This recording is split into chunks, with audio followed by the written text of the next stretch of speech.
Lucas, capítulo 1, do versículo 46 em diante. Nesse momento, nós vamos ouvir a pregação da palavra de Deus. Que o Senhor abençoe nossas crianças que também vão ouvir a palavra de Deus numa linguagem inteligível a elas, guardando sim os devidos cuidados por causa da pandemia. Nós vamos ouvir a palavra de Deus em Lucas, no capítulo 1. Nós vamos ler o texto da Santa Palavra de Deus a partir do versículo 46. Lembre de pôr o celular no modo avião. Jesus vai falar com você no sermão. Não vai mandar WhatsApp, nem Twitter, nem no Face, nem no Insta. É na pregação que ele vai falar com você agora. Vamos ficar ligados? Pode usar o celular, porque a Bíblia está no celular. Mas vamos ficar atentos para ouvir a palavra do Senhor.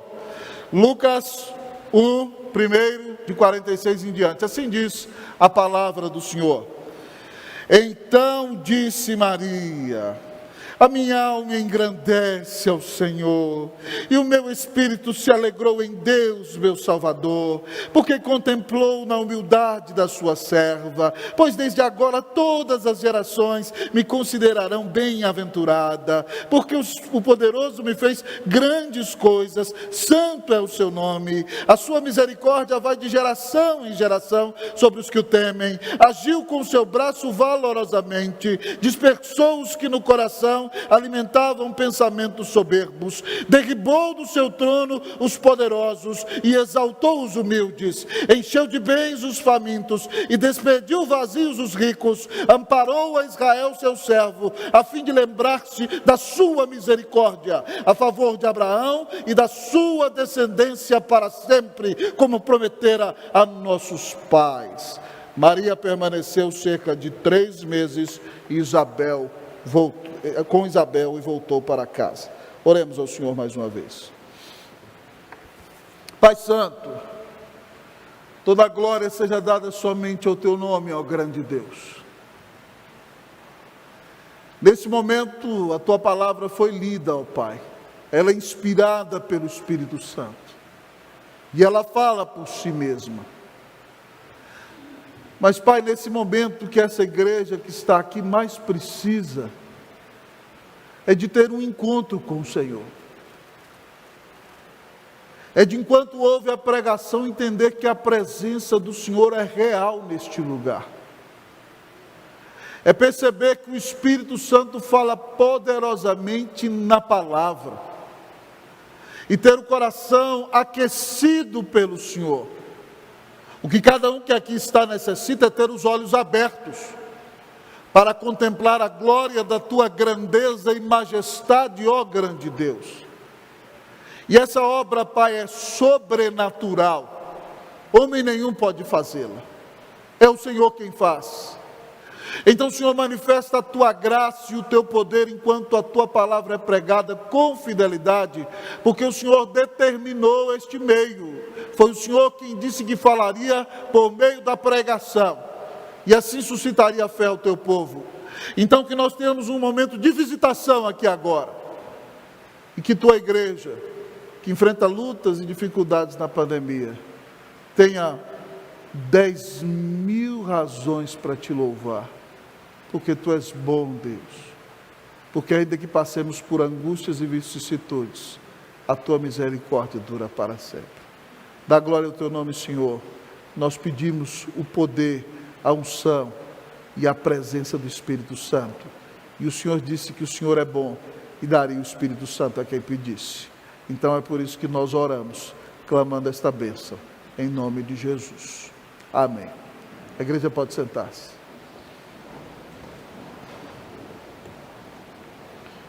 Vinde cantai, Jesus nasceu, a terra a luz desceu. Vamos todo mundo comigo? A graça infinda ao mundo vem, na gruta de Belém, na gruta de Belém, Jesus humilde ao mundo. O tempo do Natal é tempo de louvor.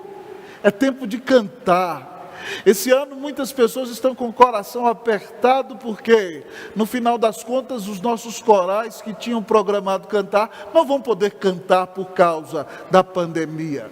Mas ainda que nossos corais não cantem, nós desafiamos você a louvar a Deus e a glorificá-lo, porque Deus nos amou, Deus nos mandou Cristo, seu Filho amado. Ainda que nós estejamos em tempo de pandemia, o tempo do Natal é tempo de louvar ao Senhor, é tempo de cantar-lhe por sua graça e por sua misericórdia. E nos próximos domingos pela manhã e no culto de Natal, eu vou pregar sobre 4 cânticos que estão no Evangelho de Lucas. Esse primeiro cântico, amados irmãos, é o Magnificat, o cântico de Maria. O outro cântico que eu vou pregar domingo que vem é o Benedictus, um cântico cantado por Zacarias. O outro domingo eu vou pregar o Gloria in excelsis Deo. E no último domingo, vou pregar depois do Natal, o último cântico que nós vamos pregar nele é o Nunc Dimittis, que é o cântico de Simeão. Então esse tempo do Natal é tempo de cantar, é tempo de louvar a Deus. Hoje começa uma nova série de sermão. Nós vamos pregar sobre os cânticos do Natal. E esse cântico de Maria aqui, amado amigo e irmão, ele acontece num contexto muito precioso. Depois que o anjo revela a ela que ela vai ser a mãe do Filho de Deus, ela fica sabendo que sua parenta Isabel, já uma senhora de muita idade, está grávida no 6º mês de gravidez. Então ela faz uma viagem de mais de 100 quilômetros a pé e vai às montanhas de Judá. E quando ela entra na casa de Isabel e diz a Isabel: Shalom Adonai Isabel, de repente então, amado irmão, o menino que está no ventre de Isabel se mexe. João Batista e Isabel fica cheia do Espírito Santo, e naquela hora ela diz: de onde me provém que me venha visitar a mãe do meu Senhor? Porque no momento em que a tua saudação chegou aos meus ouvidos, a criança estremeceu dentro do meu ventre. Naquele momento foi revelado a Isabel que Maria estava grávida do próprio Deus. Então, nessa cena de grande impacto, Maria louva o Senhor com esse cântico tão precioso, o cântico de Maria.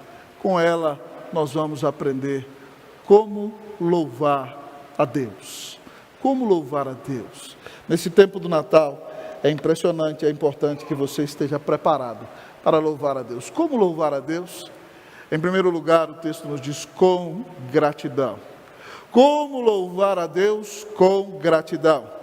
Leamos, irmãos, versículos 46 a 48, eles dizem assim: Então disse Maria: a minha alma engrandece ao Senhor, e o meu espírito se alegrou em Deus meu Salvador, porque contemplou na humildade da sua serva, pois desde agora todas as gerações me considerarão bem-aventurado. Como louvar a Deus? Em primeiro lugar, Maria nos ensina com gratidão. Ela diz que a sua alma exalta e engrandece ao Senhor. E no paralelismo hebraico ela diz que o seu espírito se alegra e exulta em Deus, que é o seu Salvador. E por que ela tem essa gratidão toda? Porque o Senhor contemplou na humildade da sua serva. Preste atenção.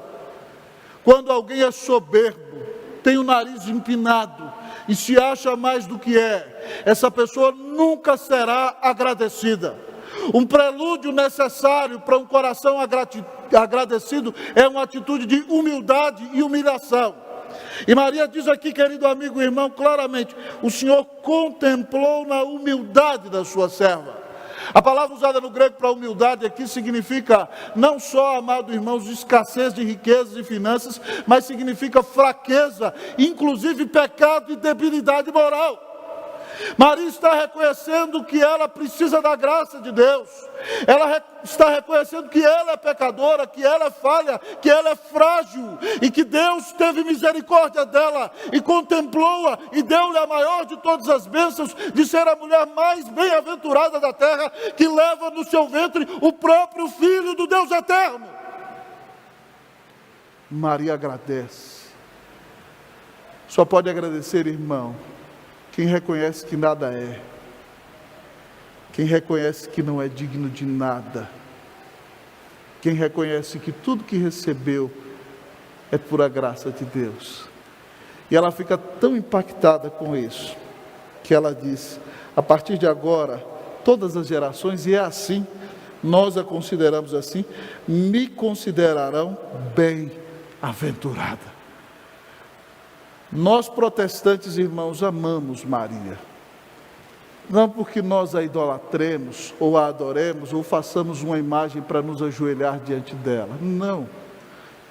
Nós reconhecemos que ela era uma mulher normal, nascida em pecado como todos nós nascemos, mas ela era uma mulher piedosa, fiel ao Senhor. E Deus a escolheu para ser a mãe do eterno Filho de Deus. Nós louvamos ao Senhor pela memória dela.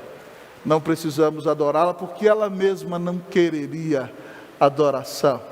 Ela mesma reconhece que o Senhor olhou na sua humildade, na sua fragilidade, na sua fraqueza. E porque Deus plantou a semente de vida no ventre dela, ela se tornou a mulher mais bem-aventurada de todas as mulheres. Com ela, nós aprendemos que para louvar a Deus, nós temos que ser agradecidos. Eu quero lhe fazer uma pergunta nessa manhã: você está agradecido? Talvez, irmãos, esse ano foi o ano mais difícil da nossa vida. Essa semana, nesta igreja local, nós recebemos a notícia de 2 mortes terríveis. Hoje, pouco antes que eu entrasse ao culto, me foi avisado que faleceu uma ovelha que é membro desta igreja, muito querida. Vou falar o nome no final. Também faleceu o nosso amigo, o reverendo Geraldo Henrique Lemos Barbosa, que foi pastor auxiliar na Unida, que antes de ir para os Estados Unidos me deu esse paletó aqui, a calça que eu estou vestindo. Um amigo precioso, chegado como irmão, por causa de Covid. Que ano difícil. Mas ainda que nós tenhamos passado tantas lutas, tantas angústias e tantas dificuldades, meus irmãos, o nosso Deus nos amou e deu Cristo para morrer na cruz por nós. E Ele não deixou de cuidar de nós. Ele não nos desamparou. Ele não deixou de nos perdoar de nossos pecados. Ele não deixou de carregar-nos no colo. Ele continua sendo misericordioso e extremamente bom. E ainda que nós não entendamos tudo aquilo que estamos sofrendo, e o fato de que tenhamos nos separado de filhos, de irmãos, de pais, de familiares, de amigos tão preciosos, ainda assim esse Deus bondoso cuida de nós. Ele sabe o que Ele faz. A vontade dEle é boa, perfeita e agradável. Tudo que nós recebemos dEle é graça sobre graça. Nós não temos mérito algum, nós não temos direito a exigir nada do Senhor. Se o Senhor nos lançasse no inferno agora, por causa de todos os nossos pecados, Ele teria toda a razão. Mas Ele é misericordioso, Ele é perdoador, Ele é Deus de graça, Ele cuida de nós. Então, nesta manhã, em nome de Cristo Jesus, você precisa aprender que nós temos que ser agradecidos em toda e qualquer situação. Quando nós temos consciência da nossa miséria e de quanto Deus nos amou e mandou Cristo na cruz para nos salvar, então, ainda que passemos grandes dificuldades e angústias, nós não vamos nos desesperar, porque como Paulo disse, porque eu estou bem certo de que nem a morte, nem a vida, nem os anjos, nem os principados, nem as coisas do presente, nem do porvir, nem poderes, nem altura, nem profundidade, nem qualquer outra criatura poderá nos separar do amor de Deus que está em Cristo Jesus, nosso Senhor. Ninguém arrebata você das mãos de Jesus. Ainda que você esteja enfrentando a maior de todas as angústias, o Senhor não te abandona. Ele nunca vai te deixar, jamais vai te abandonar. Ele é seu pastor, e ainda que você ande pelo vale da sombra da morte, você não precisa temer mal algum, porque o Senhor está com você. A sua vara e o seu cajado te consolarão. Portanto, meus irmãos, o que fazer? Ontem na reunião do conselho, quando nós estávamos escolhendo as lideranças para o ano que vem, a mesa do conselho foi reeleita, na sua maioria, e um versículo que eu li com os presbíteros foi Colossenses 3:17, que diz que tudo quanto fizerdes, seja em palavra, seja em ação, fazei-o em nome do Senhor Jesus, dando por Ele graças a Deus Pai. Quando você entende que é objeto da misericórdia de Deus, e tem recebido graça sobre graça, e que Deus te ama, e ainda que você não merecesse esse amor, Ele não te abandona, ainda que você enfrente grandes tragédias, você vai poder ser agradecido, até no dia de terrível dor, até no dia de grande aflição. Ingratidão é má teologia, é falta de conhecimento de Deus, é falta de fé no Senhor Jesus. Se você anda murmurando, reclamando, atirando pedra nos cachorros, xingando a todo mundo, você é soberbo, você precisa se humilhar, você precisa pedir perdão a Deus pelo seu pecado e pedir ao Senhor que te dê um coração mais agradecido, em nome de Cristo Jesus. Como louvar ao Senhor? Em primeiro lugar, o Cântico de Maria nos ensina com gratidão. Como você tem louvado ao Senhor? Mas ao olhar para o cântico desta santa serva de Deus, nós nos perguntamos, como louvar ao Senhor? Em primeiro lugar, com gratidão, mas em segundo lugar, com exaltação. Como louvar ao Senhor? Com exaltação.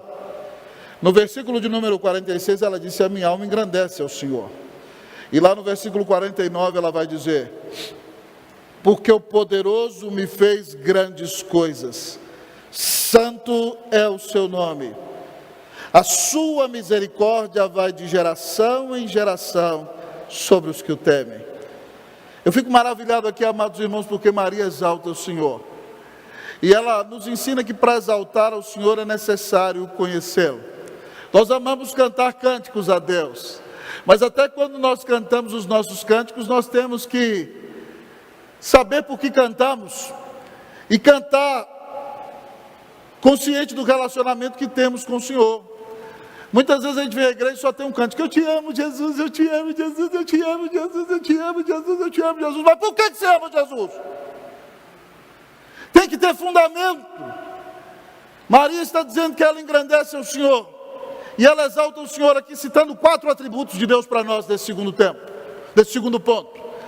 Primeiro atributo de Deus que ela fala é da onipotência de Deus. Ela diz aqui, porque o poderoso me fez grandes coisas. O que aconteceu com Maria, só Deus pode fazer. O mesmo Deus que haja luz e a luz veio a existir. Foi o mesmo Deus que colocou a semente de vida no ventre de Maria, de maneira que Jesus não é filho de homem, é filho de Deus, é um milagre. E aquela semente então se uniu, amado irmão, com o óvulo de Maria e formou uma célula ovo sem pecado, porque Jesus não é descendente de Adão, Jesus é filho de Deus, e nós descendentes de Adão é quem somos pecadores. Então Cristo, amados irmãos, é gerado no ventre de Maria sem pecado algum. Isso é um milagre, só Deus pode fazer isso. Ela reconhece que Deus é o onipotente Deus. Onipotência é o atributo de Deus por meio do qual Ele pode fazer tudo aquilo que Ele quiser. Ninguém pode impedir Deus de fazer tudo aquilo que Ele quiser. Ele tem todo o poder. E Maria exalta o Senhor porque Ele é o Deus onipotente. Ele pode. Mas ela também o exalta porque Ele é santo. Ela diz, porque o poderoso me fez grandes coisas, santo é o seu nome. E veja bem, você sabe, você já me ouviu pregar algumas vezes aqui, que quando a Bíblia menciona o nome, está mencionando o íntimo, o âmago, a essência, a identidade. É por isso que Deus não tolera que se tome seu nome em vão, porque o seu nome fala do seu caráter, da sua essência, de quem Ele é no íntimo. Quando Maria diz que santo é o seu nome, ela está dizendo que Deus é puríssimo, que Deus é separado de tudo que existe, que só Ele é digno de glória. só Ele é santo, santo, santo. Esse Deus ao qual Maria ora, é o Deus que os serafins cantavam a Ele lá em Isaías. Santo, santo, santo, é o Senhor dos exércitos, toda a terra está cheia da sua glória. Deus é puríssimo, é perfeito, é separado de tudo quanto existe. Ele é santíssimo. Maria o exalta por causa disso, porque o Deus dela não tem pecado, não tem erro, não tem sombra e variação de mudança. Ele é perfeito, Ele é o Santíssimo Deus. Mas ela apresenta um outro atributo de Deus pelo qual louva ao Senhor, que é a sua misericórdia.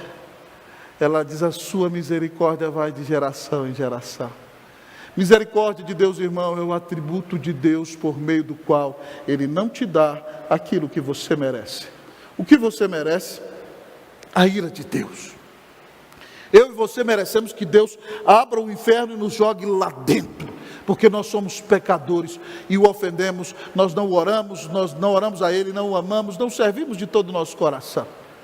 Mas Deus é misericordioso, Ele não nos dá o que nós merecemos. Com base em que, pastor, Deus é misericordioso?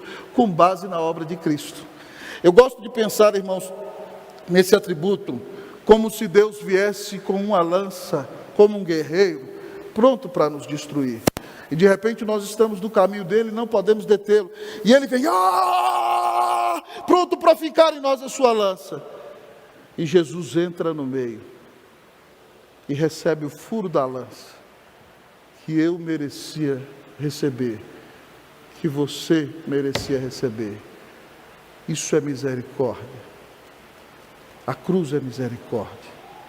É Deus não me dar o que eu mereço, porque deu a Jesus o que eu merecia. Deus tem misericórdia de você. Jeremias, no meio de uma grande destruição, entendeu? A misericórdia do Senhor, as misericórdias do Senhor são a causa de não sermos consumidos. Elas não têm fim, renovam-se cada manhã.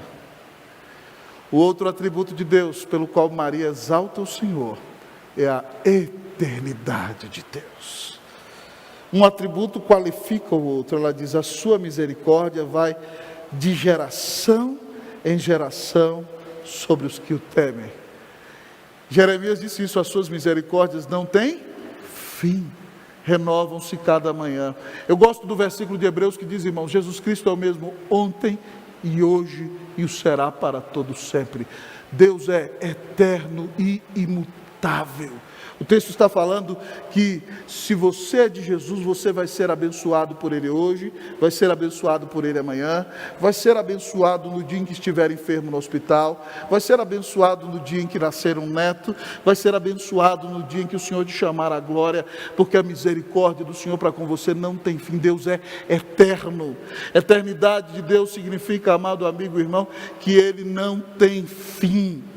Que Ele, querido amigo e irmão, não tem começo, não tem meio nem fim. Vida eterna para mim e para você vai ser existência continuada, porque nós temos começo. Só Deus é eterno, Ele não tem começo e nem fim. E se Ele é eterno, tudo que está relacionado com Ele é eterno. A sua misericórdia é eterna. Se nós reconhecemos que o nosso Deus é eterno, irmãos, é misericordioso, é santo e é poderoso, nós deveríamos ser muito pacientes. Essa semana, lendo um sermão de um pregador que é um grande referencial para a minha vida, reverendo Peter Marshall, que foi chamado antes do ano de 1950 para a eternidade. Peter Marshall foi um grande pregador presbiteriano nos Estados Unidos. Peter Marshall conta uma história de um jovem que trabalhava com seu pai numa fazenda, que era muito impaciente. Mas a única coisa que ele tinha em comum com seu pai era o sobrenome e o fato de eles trabalharem juntos na mesma fazenda. E eles se levantaram um dia de manhã e colheram todas as hortaliças que tinham e iam para a grande cidade da região vender na feira. E eles tinham que caminhar muito a pé. E aquele jovem agoniado queria ir com muita pressa, porque saindo daquele dia de manhã, ele caminharia aproximadamente 24 horas e estaria na feira na outra cidade no outro dia de manhã. Mas seu pai era muito paciente. E eles iam no caminho e aquele jovem ia maltratando, tinha 2 bois no carro, ele ia açoitando os bois, fustigando o boi, e o pai dizia: calma, Você ainda tem vida pela frente. Fique calmo, tenha paciência. Mas aquele moço agoniado, de repente o seu pai no caminho passou na casa do tio dele e falou assim: meu irmão mora aqui, tem tempo que eu não falo com ele, mas o senhor vai atrasar as compras. Eu preciso ver meu irmão. E desceu da carroça e conversou com o irmão, e bateu papo, e tomaram chá juntos, e aquilo atrasou, e aquele jovem está virado: papai, o senhor não pensa em dinheiro? Ele: calma, você ainda tem vida pela frente. E eles iam no caminho, chegou lá na frente, tinha uma encruzilhada. Se eles fossem pela esquerda, o caminho era mais rápido. De repente o pai estava guiando a carroça e foi pelo caminho direito. Papai, o senhor está louco? O caminho esquerdo é mais rápido. Ele falou assim: mas o caminho da direita é mais bonito.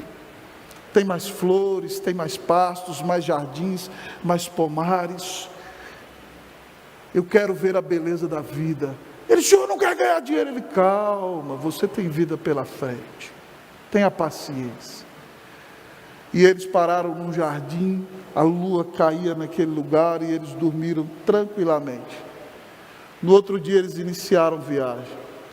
E aquele jovem está virado com seu pai. Quando foi chegando às 5:30 da tarde, eles pararam numa montanha que dava para ver a grande cidade da qual eles iriam. O nome da cidade era Hiroshima. E ela estava totalmente destruída pela bomba atômica. Se eles tivessem chegado lá na hora que o moço queria, eles nem sequer estariam vivos. Deus é eterno. Acalme-se. Ele está no controle de tudo. Que você exalte ao Senhor. Que você confie no poder dEle. Tudo está acontecendo do jeito que tinha que acontecer. Deus é santo, Ele não tem imperfeição alguma. E ainda que isso tudo esteja dando aparentemente errado, Ele tem misericórdia de você. E tudo que Ele está fazendo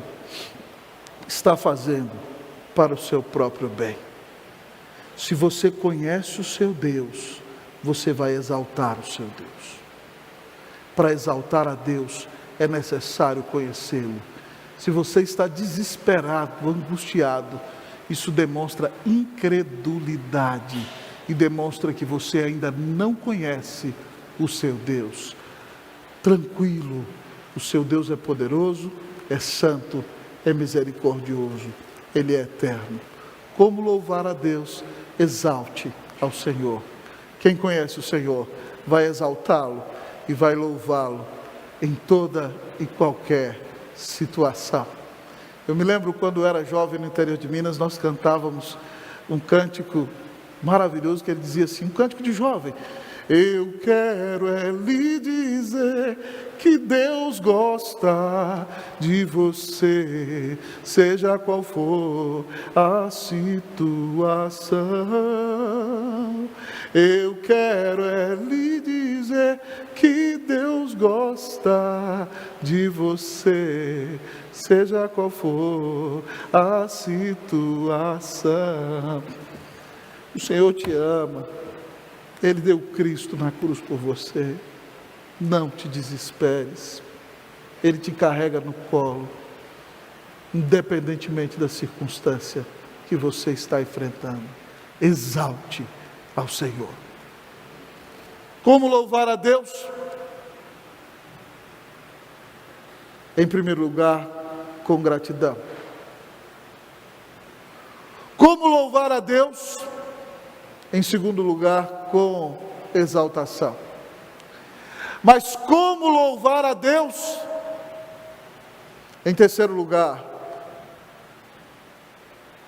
clamando por restauração. Com a restauração, bote assim um ponto. Como louvar a Deus? Com a restauração. Maria clama por restauração, irmãos. Vamos ver a oração dela? Versículo 51, reconhece a restauração, melhor dizendo. Agiu com seu braço valorosamente. Dispersou os que no coração alimentavam pensamentos soberbos. Derribou do seu trono os poderosos e exaltou os humildes. Encheu de bens os famintos e despediu vazios os ricos.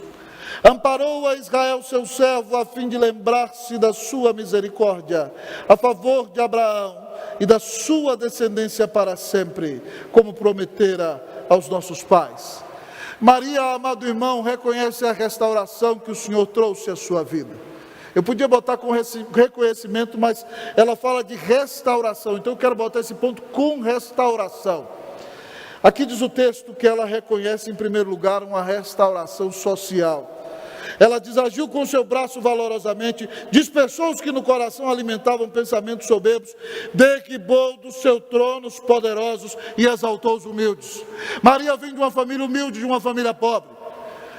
O povo de Judá está sendo governado por Herodes, um Idumeu. Se Herodes não gosta de alguém, ele manda matar. O povo de Deus está sendo dominado pelos romanos. Eles vivem em total humilhação. Eu não sei se você já teve a sensação, querido amigo e irmão, de ver autoridades desrespeitando leis diante da sua cara, e você sabe que está tudo errado e você não pode fazer nada. Maria reconhece que ainda que esses homens se achem poderosos, Deus humilha os poderosos. E é Deus quem exalta os humildes. Ela diz: ele derribou do seu trono os poderosos e exaltou os humildes. Mas pasme comigo, Maria fala inclusive de uma restauração econômica. Olha a oração dela: encheu de bens os famintos e despediu vazios os ricos. Ela não recomenda que você tome armas e saia tomando dinheiro das pessoas. Ela também não diz que há um direito de invasão da casa das pessoas só porque os governantes acham que deve ser invadido. Não. Ela diz que quem faz isso é Deus. Deus é quem faz verdadeira justiça. E aqueles que são ricos e soberbos e não temem ao Senhor, não terão bens da eternidade. E aqueles que são pobres e humilhados neste mundo, mas creem em Jesus, verdadeiramente serão ricos diante de Deus. Então preste atenção, meu irmão, se você é pobre de humilde condição, não deixe a inveja dominar seu coração. Não queira tomar algo do seu irmão que é rico, a Bíblia não ensina isso.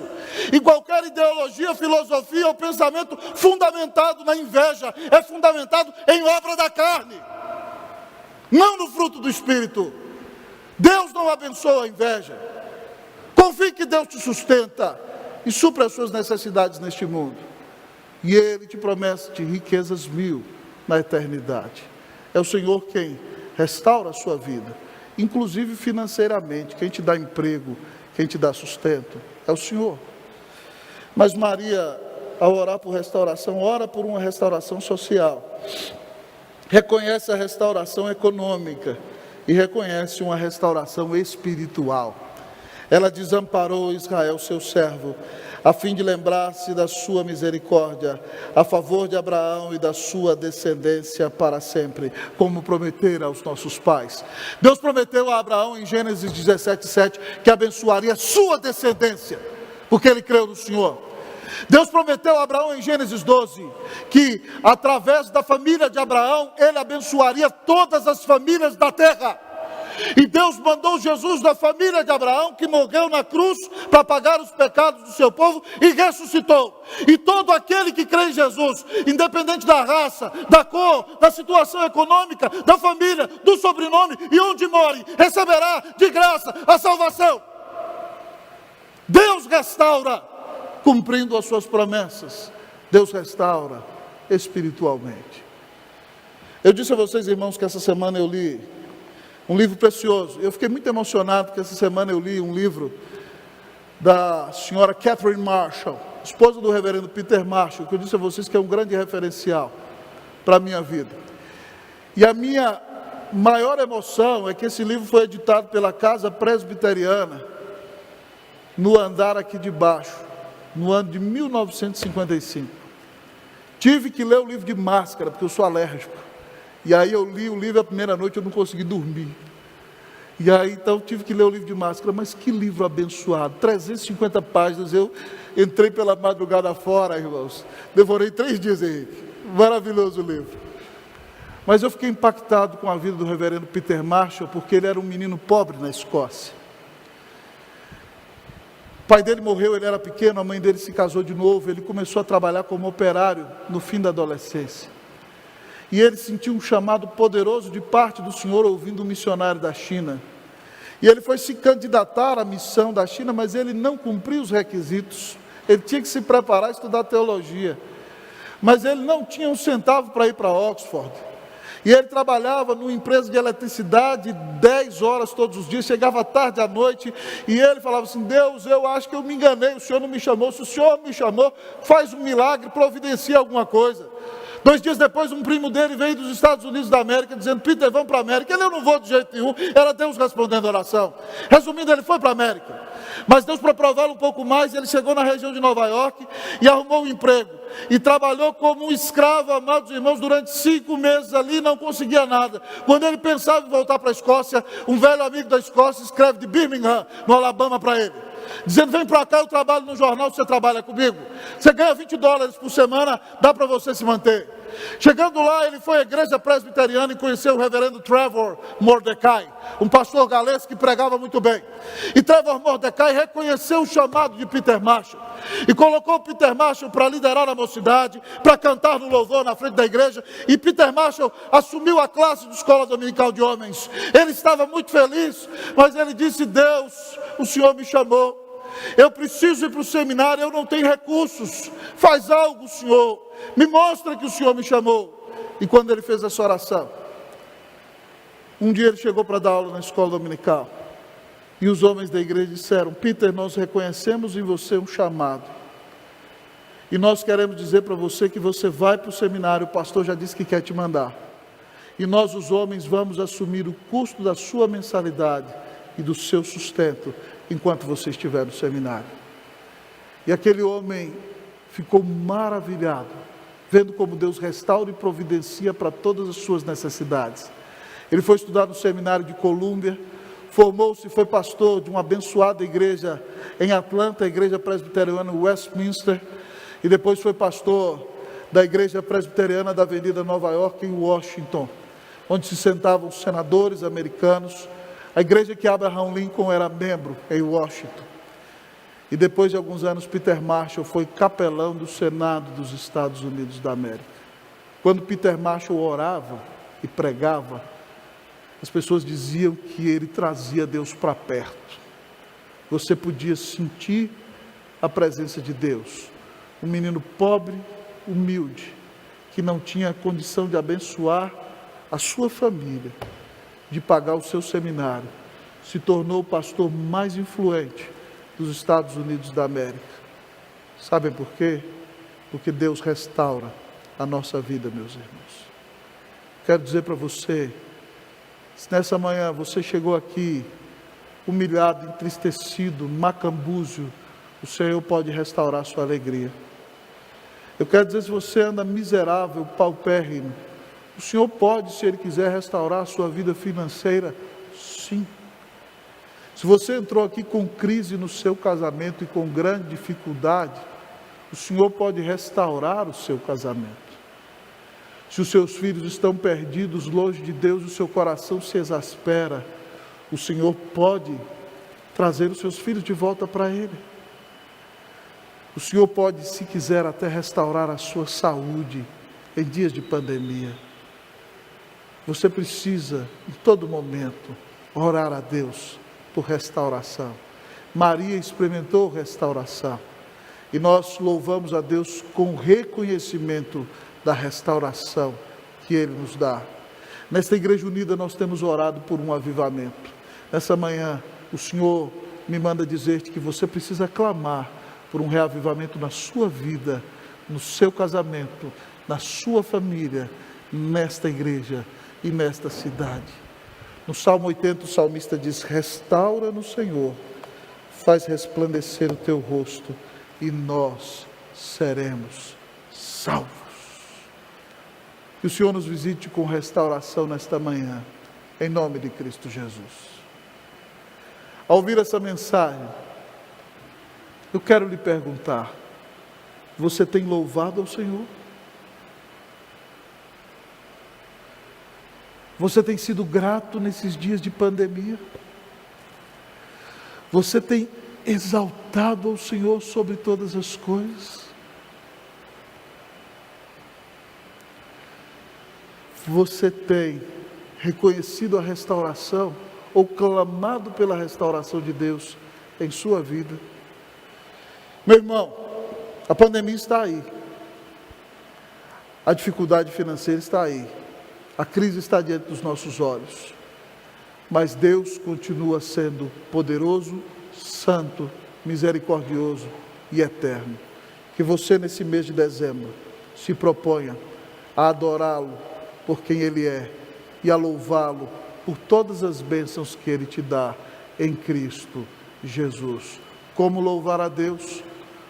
Com gratidão, com exaltação e com a bênção da restauração. Que Deus te visite com sua graça e com sua unção, em nome de Cristo Jesus. Amém.